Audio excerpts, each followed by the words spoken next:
All right, this right here is crazy. It's definitely crazy. We got to get into this. So, this is an article that is basically giving us the rundown on why the owners are kind of refusing to sign off on some of the things that the WNBA players want. It points out viewpoints like them viewing it as an unstable business up to this point. That single reaction you just saw tells you everything about how tense this negotiation truly is. The WNBA Players Association officially opted out of its collective bargaining agreement back in October 2024, and now the league is staring straight at the possibility of a major, potentially devastating lockout. But here's the crucial piece almost everyone has overlooked. We're about to break down the owner's actual viewpoint. Not speculation, not recycled talking points, not anonymous whispers. I'm talking about the real, hard-edged business logic behind why they are refusing to move on revenue sharing. And once you see the numbers they're looking at and the risks they believe they're taking on, the entire standoff suddenly looks very different from their side of the table. As the WNBA players have quickly become some of the most recognizable female athletes in the world, with ballooning ticket sales and record-breaking viewership over the past 2 seasons. As a result, league revenues have soared. But unlike their male counterparts in the National Basketball Association, who are guaranteed 50% of the NBA's basketball-related income, WNBA players are not guaranteed a percentage of such income, which includes things like media deals, merchandise, ticket sales, concessions, so the players haven't shared in the league's flood of new. Let's lay out the foundation here, because the numbers are genuinely shocking. WNBA players currently receive just 7% of total league revenue, only 7. Meanwhile, NBA players are guaranteed 50% of all basketball-related income. That enormous gap is exactly what WNBA players are trying to close. But this is where everything becomes incredibly messy. Over the past year, major outlets have repeatedly claimed the WNBA isn't profitable, yet they almost never provide any transparent financial documentation to support that claim. NBC Sports called the league historically unstable. Bleacher Report insisted the WNBA still isn't profitable. Sports Illustrated repeated similar lines, with 0 verifiable sources. Then The Athletic went even further, citing anonymous insiders who claim the league hasn't been profitable in its entire 29-year existence. A bold claim if it's actually backed by evidence. October, and the league has been careening toward a lockout as negotiations soured, with revenue sharing being the largest sticking point. Despite the massive amount of money coming into the WNBA, the league, which is majority owned by NBA owners, wants to keep their revenue sharing structure the same, guaranteeing far more profit for owners and investors than for the players who actually play the game. And too many news reports have catered to owners' interests when reporting on the negotiations between the players. Here's the article everyone keeps bringing up. In October 2024, just before the CBA opt-out deadline, the New York Post published a headline-grabbing story claiming the WNBA would lose $40 million that season. And the source for that massive figure? A single anonymous NBA executive who said the WNBA owes the NBA so much we won't see any windfall for years. That one quote became the backbone of the WNBA loses money every year narrative dominating the negotiations. But look carefully at the timing. The report dropped right before the CBA deadline, the moment when both the league and players were trying to shape public perception. And even more telling, the quote came from someone with a direct financial incentive to keep player costs as low as possible. Track negotiations is profitability. Now, we've heard over and over and over again how much money these owners lose every year. Oh, we finished in the red, we're in the red, we're in the red, we're in the red. Even with the soar of Caitlin Clark, they claim to have finished in the red. They had to get everybody private jets because everybody was tripping that Caitlin Clark had them. Everybody, so that's another $50 million spent on PJs for everybody. And that was that. Let's keep digging, because this narrative isn't just misleading, it's downright disrespectful to the players. The WNBA just completed the most successful season in its history. Highest viewership, highest attendance, biggest media attention. Caitlin Clark's rookie year broke every record imaginable. And on top of that, expansion teams are paying $250 million each to join the supposedly unprofitable league. Think about it. Billion-dollar ownership groups in San Francisco, Portland, and Toronto are writing $250 million checks to buy into something that reportedly loses $40 million annually. That math doesn't make sense.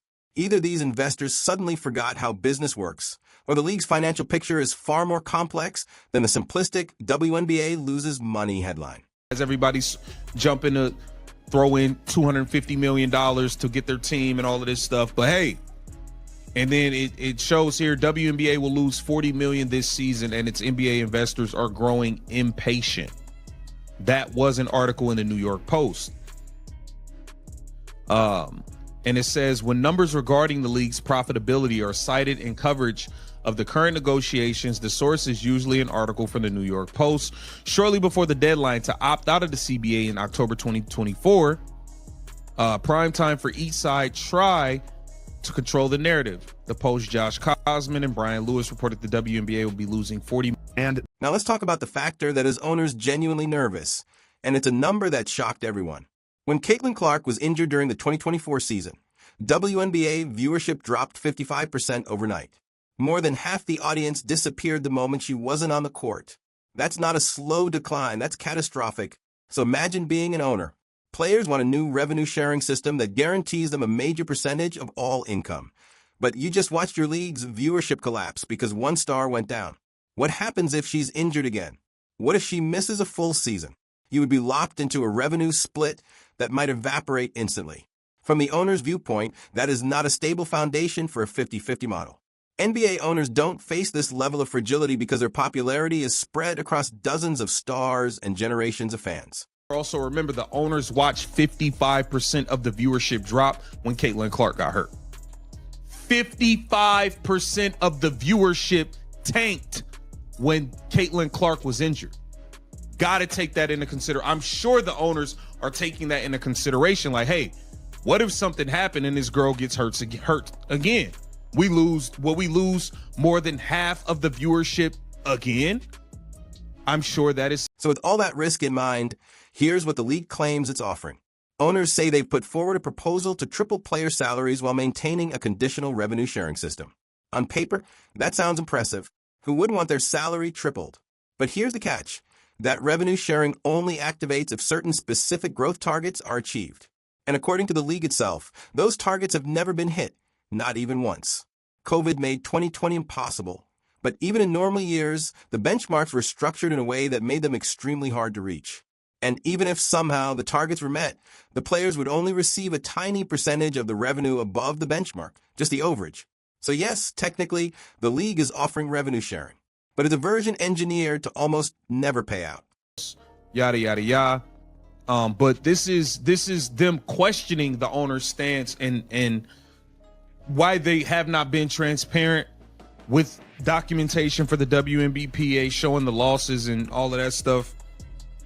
But it's also showing their viewpoint on why they are hesitant to commit to whatever this revenue sharing thing is. Like, the players getting 50% of the revenue sharing is not going to happen. You can forget about that. They can forget about that. That's not going to happen.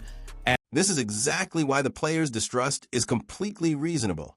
As analysts have pointed out, the media needs to look far more critically at these proposals.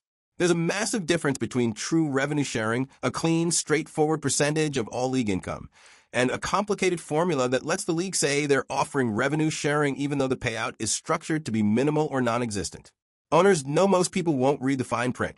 They can publicly say, we offer to triple salaries and include revenue sharing, and it sounds incredibly generous. But dig into the deal, and you realize that real revenue sharing might never materialize. Even tripled salaries still leave players earning only 7 to 10% of league revenue, nowhere near the NBA's 50%.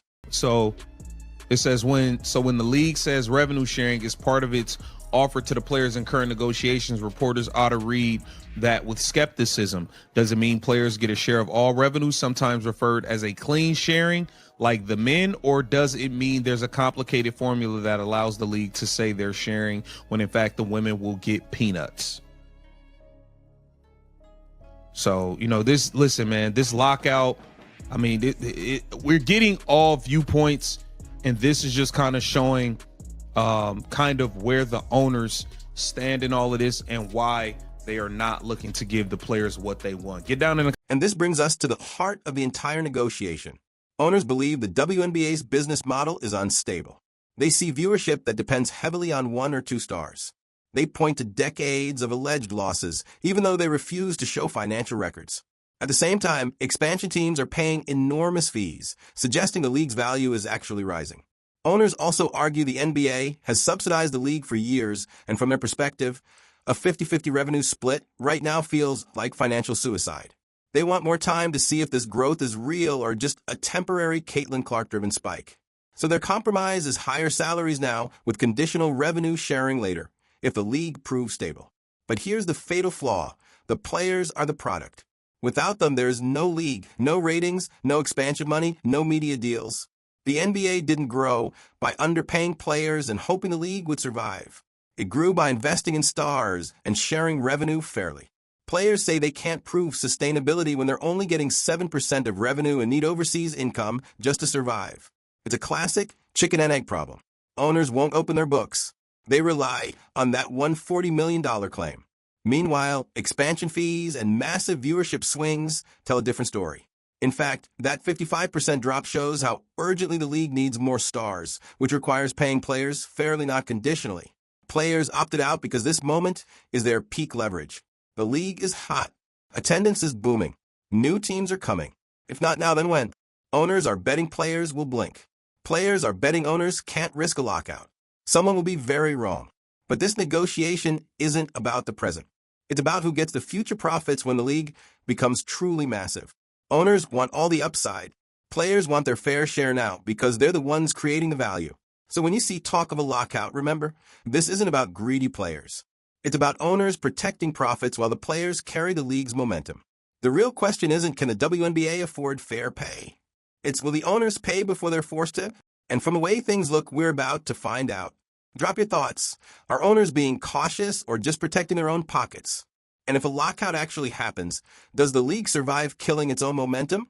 Tell me what you think and make sure you subscribe, because this story is only getting bigger.